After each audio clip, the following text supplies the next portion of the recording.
Olá, muito boa tarde. Hoje é terça-feira, dia 1º de dezembro, está começando mais um Diário Legislativo. Aqui você fica por dentro dos principais assuntos em discussão na Câmara de São José dos Campos e confira os destaques desta edição. TV Câmara dá início a uma série especial sobre o orçamento de 2016. Com a chegada do fim de ano, aumentam as vagas de empregos temporários. Saiba como montar seu currículo e, quem sabe, garantir uma contratação. E também vamos falar de saúde. No Dia Mundial de Combate à AIDS, você vai conhecer o trabalho de uma instituição voltada para atender portadores do vírus HIV aqui em São José. Seja muito bem-vindo. O Diário Legislativo está no ar.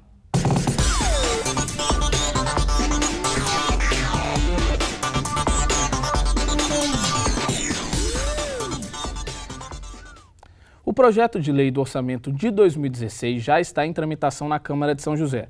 O assunto tem gerado muita discussão aqui no Legislativo e a TV Câmara vai apresentar uma série de reportagens especiais sobre o tema. Na primeira delas, o presidente da Câmara comenta sobre um possível temor acerca da capacidade de investimento apresentada pelo orçamento, uma vez que o país e também São José enfrentam um período de recessão econômica. São José dos Campos terá um orçamento estimado em 2 bilhões e 762 milhões de reais em 2016. Em comparação com a previsão orçamentária desse ano, os números são parecidos. Entretanto, o próprio governo já admite que o orçamento de 2015 deve fechar bem abaixo das expectativas. É um número, do ponto de vista global, muito semelhante ao número que nós tivemos esse ano. Ou seja, o que nós estamos prevendo de receita para o próximo ano, em termos reais, é como se houvesse uma queda na nossa receita no próximo ano. E só do ICMS, a nossa queda esse ano já vai dar em torno de 50 milhões. E do conjunto dos impostos, nós devemos ter uma queda ao redor de 665 milhões.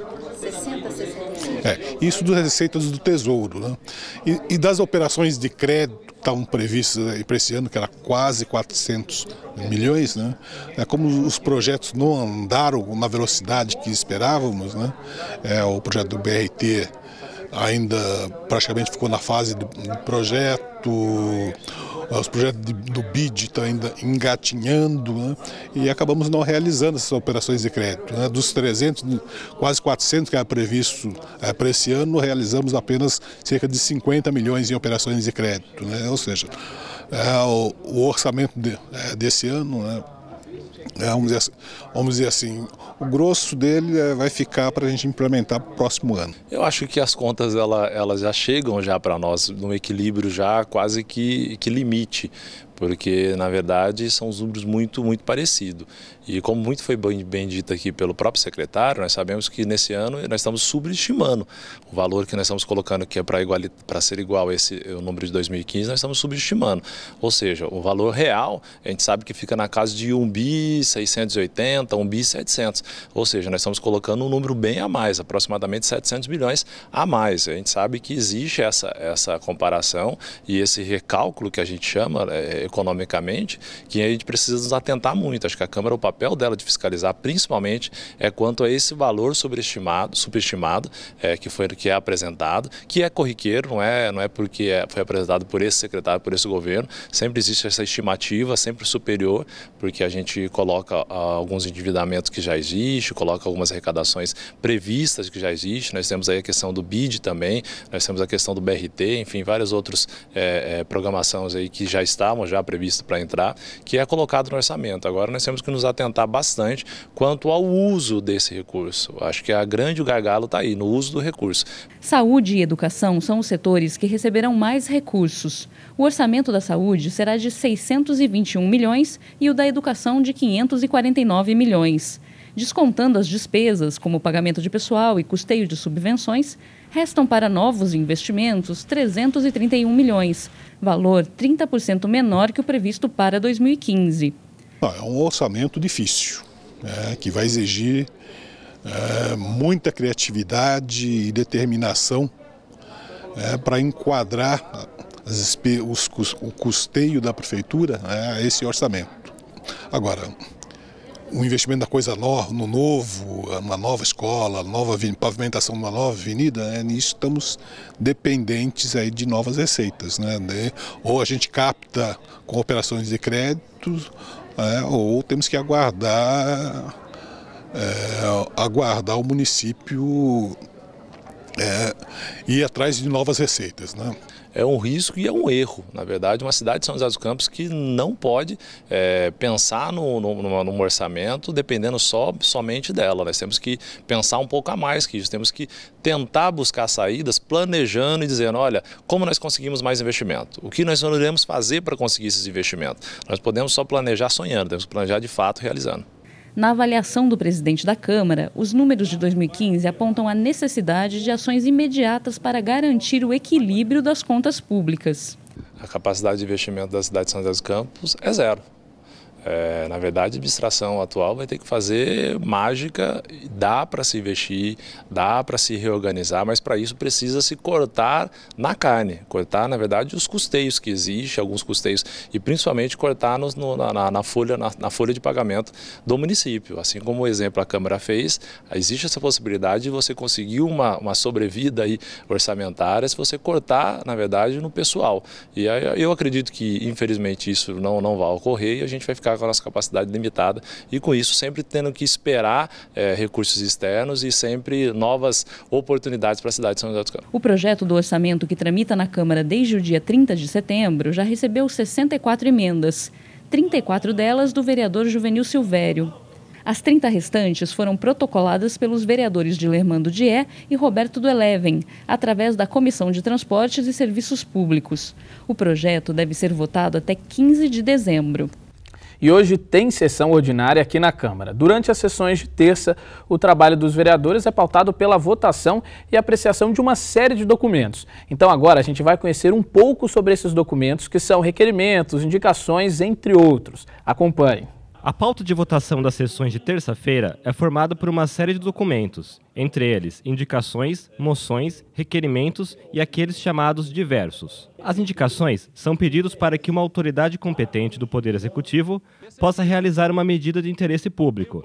Por exemplo, a criação de novos horários e linhas de ônibus para a cidade, o serviço de podas de árvores em alguns bairros ou a limpeza pública em locais específicos. Os requerimentos, ao contrário das indicações, pedem a adoção de alguma providência da Prefeitura ou informações sobre determinados assuntos, também de interesse público. O pedido para instalação de postes nas ruas da cidade é um requerimento, assim como a solicitação para a realização de ronda da Polícia Militar em alguns bairros, e ainda o pedido de alguns dados específicos sobre serviços realizados pelos hospitais ou escolas. Já as moções são manifestações de apoio, pesar, protesto ou repúdio a algum acontecimento de relevância para a sociedade. A Câmara já aprovou uma moção parabenizando o INPE, Instituto de Pesquisas Espaciais, pelo lançamento de um satélite. Os diversos são uma espécie de documentos encaminhados à Câmara. Fazem parte deles medições, boletins do município, relatórios de atividades, entre outros. Tanto os diversos quanto as indicações constam na pauta para garantir o princípio da publicidade. Entretanto, não precisam passar por votação dos vereadores. Já os requerimentos e as moções devem ser apreciados e votados. Se aprovados, os documentos são encaminhados à Prefeitura, para que o Executivo tome as devidas providências. E cerca de 200 documentos estão na pauta desta terça-feira. A TV Câmara transmite a sessão ao vivo a partir das 5h30 da tarde. E hoje, dia 1º de dezembro, é o Dia Mundial da Luta contra a AIDS. Mesmo com toda a mobilização dos setores de saúde pública e também a circulação de informações sobre a doença, novos casos continuam a ser registrados. No ano passado, aqui em São José, a Secretaria de Saúde notificou 84 portadores do vírus HIV na cidade. A Associação Nossa Casa de Acolhida realiza um trabalho com essas pessoas e também com a família delas. A gente vai conhecer um pouco mais sobre esse trabalho na reportagem. Dia 1º de dezembro é o Dia Mundial de Combate à AIDS e apesar das várias ações de conscientização que acontecem durante todo o ano, ainda existem pessoas que se contaminam pelo vírus. Em São José dos Campos, no ano passado, foram detectados 87 novos casos. 16 pessoas morreram em decorrência da doença, segundo dados da Secretaria Municipal de Saúde. Segundo o coordenador da Associação Nossa Casa de Acolhida, que atende portadores de HIV e seus familiares, é preciso investir em prevenção. A gente percebe que cada vez mais chega mais pessoas, mais famílias tentando ser inseridas nos projetos que a casa tem. Nós percebemos que bate um sentimento muito grande de que estagnamos em relação à AIDS, porém em patamares muito altos. Ainda existe uma banalização da vida, uma falta de cuidado, uma falta de cuidado com a vida em relação à AIDS. De acordo com a Casa de Acolhida, a falsa sensação de segurança que os medicamentos de última geração proporcionam estimulam comportamentos de risco. O tratamento está cada vez mais eficaz, Nós sabemos que, eu estou te falando de fatos que existem aqui na casa, de testemunhos aqui na casa, de pessoas que saíram do município de São José dos Campos e foram para municípios vizinhos aqui, da própria região do Vale do Paraíba, disseram palavras delas mesmo assim: eu precisei voltar para São José porque eu tinha medo de morrer. Então, quer dizer, o tratamento em São José dos Campos é um tratamento maravilhoso e, de modo geral, essa eficácia do tratamento, eu acho que fez assim para não as pessoas que estão vivendo, mas aquelas que estão de fora, assim, a relaxar um pouco em relação a essa eficácia do tratamento. Poxa, é importante dizer que hoje o HIV e a AIDS não tem cura. E mesmo com toda a informação, ainda persiste o preconceito. Muitas vezes não aparece, mas existe. Às vezes até dentro da própria família, entendeu? Mas as pessoas ainda insistem de que insiste ainda em investir no preconceito em relação aos contatos com as pessoas, entendeu? Então, se julgando assim, muitas vezes até diferente daquela pessoa que está vivendo com HIV e AIDS. E isso nos entristece muito, porque resume muito o ser humano. Mas vale sempre o alerta: evite relações sexuais desprotegidas e também não compartilhe agulhas e seringas. Em caso de suspeita, procure a unidade básica de saúde mais próxima, em busca de atendimento especializado. Bom, e a gente havia falado aí que a Secretaria de Saúde notificou 84 novos casos de AIDS no ano passado, mas na verdade foram 87. E durante toda esta semana, testes rápidos anti-HIV estão sendo realizados nas UBSs da cidade. Os testes são gratuitos e a campanha em função do Dia Mundial da Luta contra a AIDS vai até o dia 4 de dezembro, que é esta sexta-feira. E no próximo bloco vamos discutir as vagas de empregos temporários em São José. Com essa crise, os números de vagas vão cair? E veja dicas de como montar o seu currículo. A gente volta já.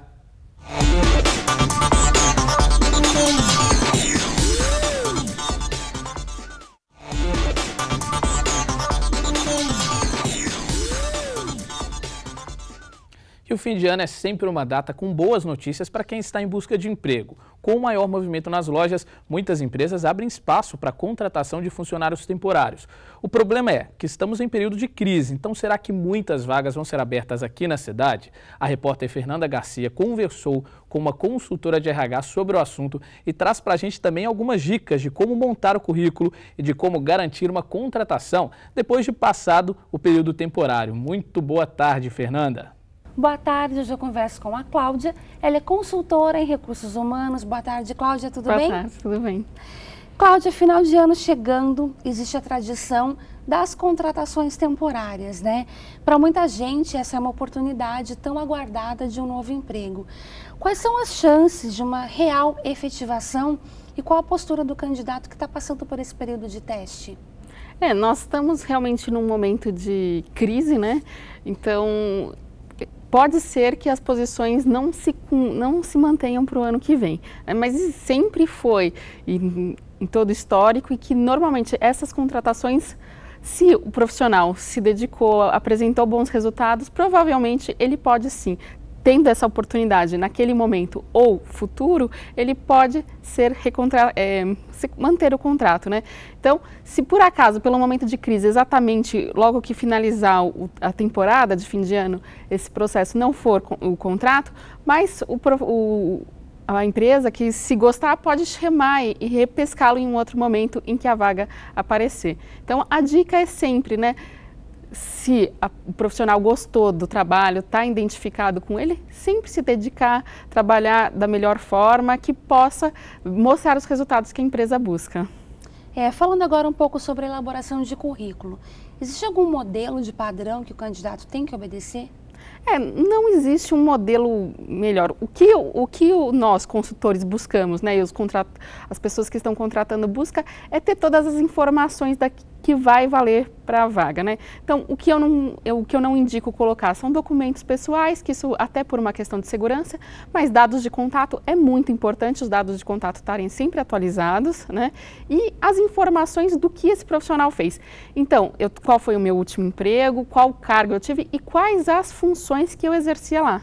Porque as funções é o que mais a gente vai identificar, porque de empresa para empresa a denominação de cargo pode mudar. Então, você descrever as funções é onde vai poder identificar que a experiência é válida ou não, tá? E o período em cada empresa também. Aí, claro, formação, né, onde estudou, o que fez, isso também são informações importantes para ter no currículo. Foto deve colocar? Não é adequado, a não ser que seja um currículo para promotora, né, promotora de vendas, né, que fica em supermercado. Aí, normalmente, quando a empresa solicita, ela pede para que venha com foto, mas normalmente não é necessário ter. Ok. Numa entrevista de emprego, quais são os erros mais comuns que os candidatos cometem que poderiam ser evitados? O erro mais comum eu acho que o principal é não tentar se passar pelo que não é. Então, pelo desespero da oportunidade, da vaga, né, quando a gente está nesse momento em que está todo mundo que está procurando, está precisando para ver o seu ordenado cumprido, acabar passando por algumas informações que não é o que ele gosta, né? Então, quanto mais transparente ele for e ele poder mostrar o conhecimento que ele tem, as possibilidades, o potencial dele, é o que vai valer para ser efetivado. Tá certo. Bom, por fim, eu queria que você deixasse alguma dica para o pessoal que está buscando um novo emprego, uma nova oportunidade, principalmente aqui na região, né? Por onde procurar e como fazer essa busca? Bom, procurar, nós temos, né, os postos de atendimento ao trabalhador, né, na prefeitura, que sempre são lugares que têm bastante oportunidades, né? A internet hoje é o melhor lugar, né? Então, você encontra na internet, até em redes sociais, né, tem muita divulgação de vagas, né? As consultorias de recursos humanos apresentam muito, as empresas também colocam lá quais são as vagas que eles estão. E acho que também, se a proposta for comercial de shopping, né? Aí o shopping sim, é um lugar que eles colocam sempre a plaquinha na loja, entregue aqui o seu currículo, aí é um lugar que é válido ir com o currículo e entregar pessoalmente. Mas, especificamente para shopping, o resto, buscando na internet, tem muitos sites específicos que divulgam, blogs que divulgam, que vale a pena estar de olho, que rapidamente você vai identificar uma posição. E tem alguma dica que ajude o candidato a escolher uma vaga adequada com o perfil dele? Tá sempre se conhecer e saber o que gosta de fazer. Conhecer o que eu gosto de fazer, o que eu acho, aonde está a minha vocação, ali com certeza vai ser. A empresa vai identificar essa vocação e aí o trabalho vai ser mais agradável e os dois vão se dar bem, tanto o empregador quanto o empregado. Tá certo, Cláudia. Obrigada pela sua participação aqui no programa. Eu que agradeço, Fernanda. E, gente, então fica a dica aí, né? E que esse final de ano realmente seja de oportunidades para quem está precisando. Voltamos ao estúdio. Muito obrigado, Fernanda, pelas informações. E no próximo bloco tem Giro Esportivo aqui no Diário. Você acompanha um balanço dos Jogos Abertos do Interior com o repórter Daniel Melo. A gente volta já.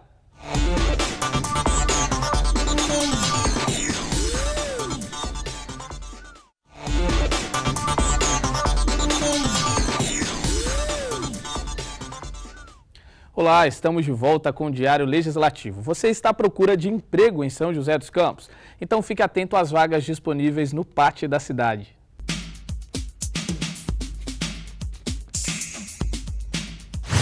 O PAT, Posto de Atendimento ao Trabalhador de São José dos Campos, tem oportunidades de emprego para ajudante de eletricista, balconista, cozinheiro de restaurante, empacotador, fiscal de loja, fiscal de segurança, gerente de vendas, operador de caixa, operador de empilhadeira, servente de limpeza, técnico de manutenção industrial, técnico eletrônico, técnico mecânico e vendedor interno.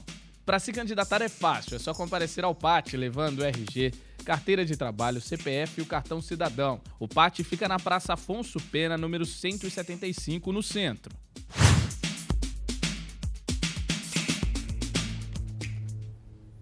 E vamos ver quais são as atrações culturais aqui para São José nesta terça e também na quarta. Acompanhe tudo na nossa agenda cultural. Hoje no Sesc tem bate-papo sobre turismo acessível com a Adriana Brown. Ela é cadeirante e idealizadora do guia turístico virtual para pessoas com mobilidade reduzida. O objetivo do guia é passar mais segurança para a pessoa com deficiência que deseja viajar e desta forma incentivar o turismo no Brasil. O encontro acontece às 7h30 da noite. As vagas são limitadas.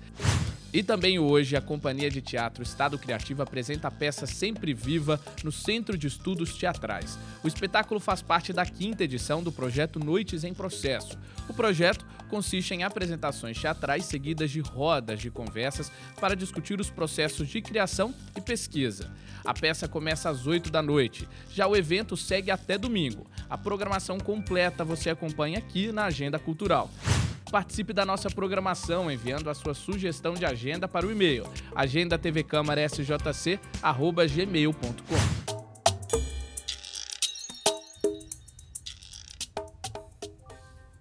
E agora é hora da gente saber qual é a previsão do tempo para esse fim de terça-feira e também para a quarta. Para o fim de tarde desta terça-feira são esperadas pancadas de chuva a qualquer momento. O céu se mantém nublado na maior parte do dia. A máxima é de 26 graus, mínima 19.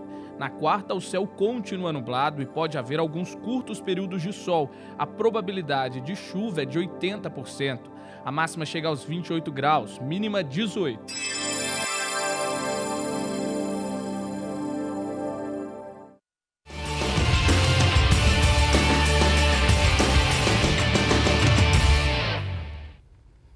E o Giro Esportivo te coloca por dentro de tudo que rola no esporte joseense. E o assunto de hoje vai girar em torno dos Jogos Abertos do Interior. O repórter Daniel Melo, ele está aqui com a gente no estúdio. Daniel, muito boa tarde.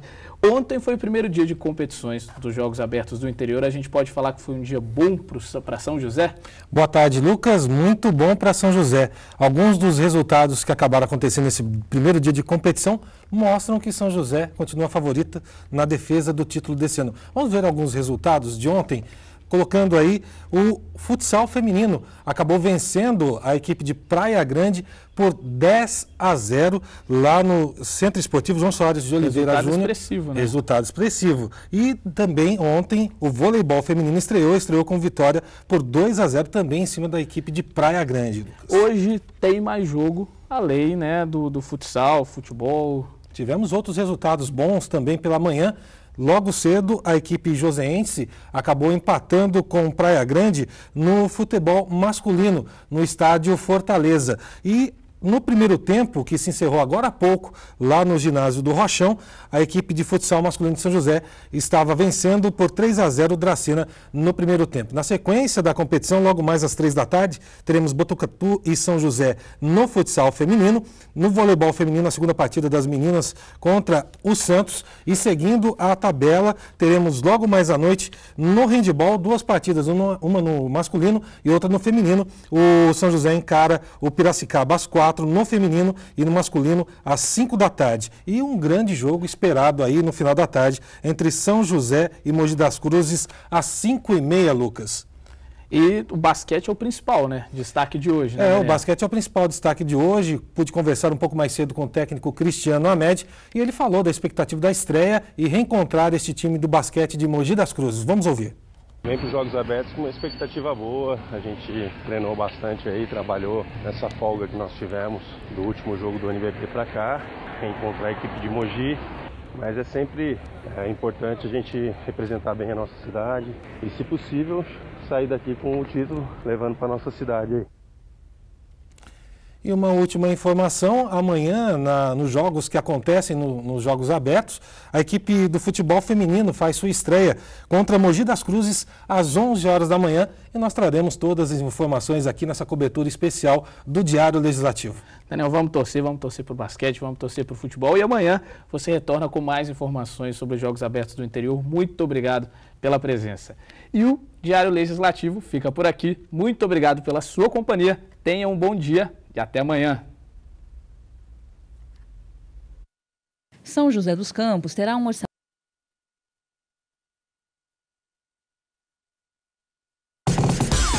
estimado em 2,7 bilhões